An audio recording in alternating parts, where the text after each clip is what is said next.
Yani yıllardan beridir TÜİK'in AKP'nin bir aparat kurumu şeklinde kullandığı açıkça tüm halk tarafından da biliniyor.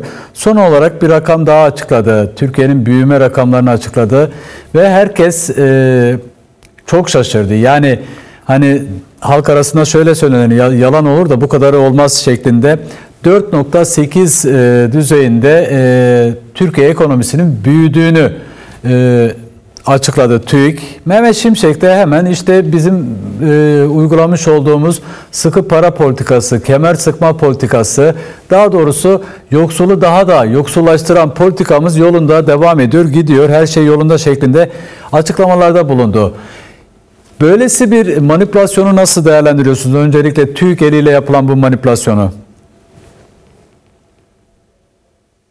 Evet, şimdi siz zaten kapsamlı bir biçimde hem rakamları, istatistikleri, kıyaslamaları, diğer taraftan işçi ve emekçilerin ücret artışlarının ne derece sefalet ve açlık koşullarını dayatan durumda olduğunu izah ettiniz. Aslında bu son TÜİK rakamları sizin de belirttiğiniz gibi Türkiye'nin gerçeğini, aslında iki yüzünü bir kez daha orta yere seriyor. Bu bir büyümeden söz ediliyor. Bu büyümeyi istatistik olarak değerlendirmek mümkün. Yani esas olarak büyümeden söz ettikleri alan, yani %11'e varan bir artışta daha çok betona yatırılmış bir büyüme, evet, bir beton büyümesinden söz etmek lazım. Diğer taraftan tarımda çok ciddi bir daralma var, çok ciddi bir küçülme var. Yine ikinci sırada gelen işte bir 6,1 ile bir sanayi diye bir ibare var. Aslında bunun bir sanayi, bir reel ekonomiye, üretime, istihdama hizmet edebilecek bir alan olmadığı, daha çok bu kalemin içerisinde bir silah sanayisinin, teknolojinin gizlendiği görülmekte, anlaşılmakta. Ki bu da aslında bir üretim ve istihdam, sosyal hayata yansımaları olan bir alan değil buradaki büyüme. Tam aksine kaygı verici bir alana yatırılan bir ya da bir gelişmeden söz etmek mümkün. Çünkü bu alana yapılan yatırımlar ve buradaki her gelişme aslında savaşa, işgallere, sınır içinde veya sınır dışındaki çeşitli operasyonlara yeni hazırlıklar ve bu alandaki gelişmenin izahını gösteriyor. Diğer tarafta siz söylediniz, yani birçok alanda daralmalar var, birçok alanda gerileme var. Ki aslında bir gün önce iktidara en yakın, en iyimser ekonomistler, ajanslar, televizyon kanalları gelişmenin 3,5-3,8 arasında bir büyüme öngörüyorlardı ki bunlar en iyimser rakamlarla bunu söylüyorlardı. Dolayısıyla aslında burada TÜİK'in iktidarın bir malzeme olarak kullanabileceği, İşte enflasyonun düşürülmesine paralel bunun gidebileceği gibi, tabii aslında bunun paralel gitmeyeceğini de gösteren çok fazla bir veri var. İşçileri, emekçileri, yani son kamu sözleşmeleri, kamu emekçileri sözleşmeleri, ondan önce işçilerin sözleşmeleri, memurların, bir bütün o emeklilerin sözleşmelerindeki gülünç artışlar ya da açlığa ve sefalete mahkum etme gelişmeleri karşısında ama ülkemiz büyüyor, ülkemiz gelişiyor ve benzeri gibi bir toz pembe tablo çizmek istiyorlar. Mehmet Şimşek'in bunu hemen değerlendirmek istediği, bu işte Çin dönüşü, Erdoğan'ın da bunu gayri safi yurt içi hasılayı da gündeme getirerek, buradaki artışı da değerlendirerek yaptığı şeylerin hepsi tamamen afaki, Türkiye gerçekleriyle ve yani memurun yaşantısıyla, işçinin mutfakla, okul çantası almak zorunda kalan insanlar, pazardaki insanların, pazar yerlerinde dolaşan insanların gerçek yaşantısıyla bu rakamların hiçbir ilgisi, hiçbir alakası yok. Tam aksine burada bir büyümeden söz ediliyor. Bu büyüme var ama bu bir yanıyla çarpıtılmış bir durum, Evet. ama diğer taraftan sermayeye olanak yaratan ve sermayenin büyümesine hizmet eden bir gelişme olarak değerlendirilebilir. Peki değerli İmrek,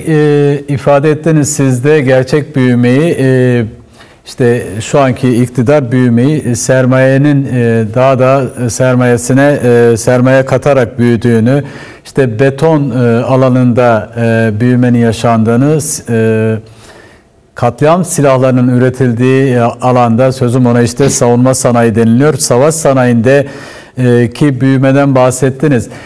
Gerçek büyümeyi normal bir hane halkı bunu kendi üzerinde nasıl hisseder? Yani esasen konuşmamız gereken Evet. bence bu. Yani Tabii, bir ülkenin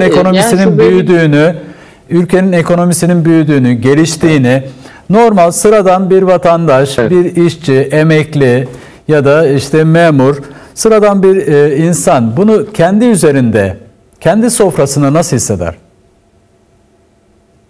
Şimdi bu sermaye için büyüme ve zaten bu iktidar sermayeyi tamamen gözeten bir yerden bir ekonomi planlaması yapıyor.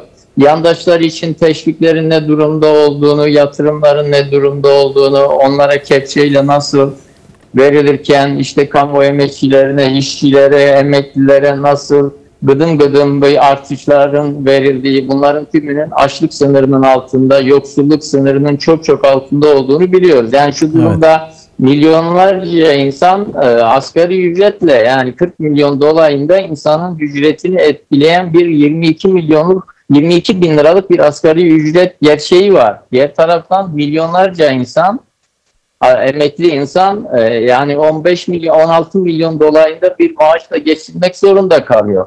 Son yapılan zamlarla ortalama memur maaşları 58 bin, yani 60 bin bile değil, 58 bin lira. Peki açlık sınırı ne kadar? Açlık sınırı son rakamlara göre yani 40 bine dayandı bu, yani rakamlar gerçek anlamıyla irdelenirse. Yoksulluk sınırı 90 bin liraya, 88 bin, 89 bin, 90 bin lira. Şimdi o zaman bu demek ki bu büyüme emekçiler için, halk için, ülkede gayri safi hasıladan herkesin yararlanabildiği bir gerçek üzerinden şekillenmiyor. Evet. Yani burada yani tüp alırken bu böyle olmuyor, ya da işte gaz ödemesinde ya da işte pazarda, çarşıda, hele de okulların açılmaya başladığı böylesi bir dönemde yani insanlar çocuklarını okullara kaydedemez duruma geldiler. Yani dünkü haberlerde, bugünkü haberlerde okul kayıt paraları istiyorlar. Ya çocukların velilerinden tuvalet kağıdı isteyen okullar var. Evet. Kayıt parası isteyen okullar var. Şimdi bu nasıl bir gelişmedir?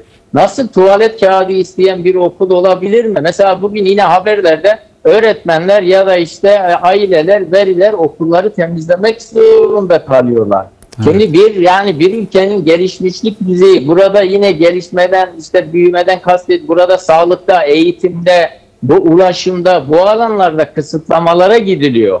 Kamu yönetiminde, kamu hizmetlerinde kısıtlamaya gidiliyor. Her geçen gün buralarda bir daralma söz konusu. Yani sarayın gelirleriyle, sarayın olanaklarıyla, sarayın kullanımına sunulan bir bütçeyle faize sunulan, yani dakikada bu ülkede faize ne kadar para veriliyor? Yani bu ülkede ayda faize ne kadar para veriliyor? Dış borç düşüyor mu? Dış borç artıyor mu? Bu nasıl bir gelişmedir peki? Yani böyle rakamlarla Türkiye'deki insanların gözünü boyamaya yönelik bu ifadeler, bu izahlar gerçekle günlük yaşam içerisinde, hayat dairesi içerisindeki insanların durumunu izah etmekten çok çok uzak bir gerçek.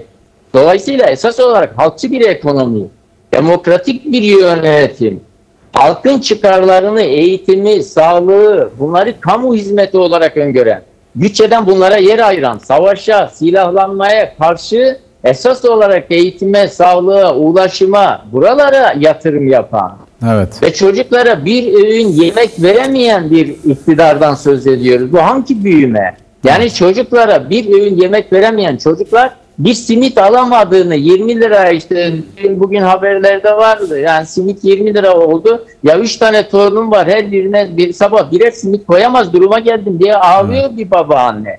Şimdi böyle bir ekonomi, hangi düzeyde bir ekonomi, hangi toz pembe tablo? Dolayısıyla bu iktidar aslında ekonomisiyle, hukukuyla, siyasetiyle bir bütün olarak batmış, esas olarak toz pembe tablolar çiziyor. TÜİK onun işte bir not haline getirilmiş, ona verilen rakamlar, istatistikler, iletişim başkanlığıyla ve benzeriyle tam bir illüzyonla, tam bir gerçekleri çarpıtma tablosuyla karşı karşıyayız.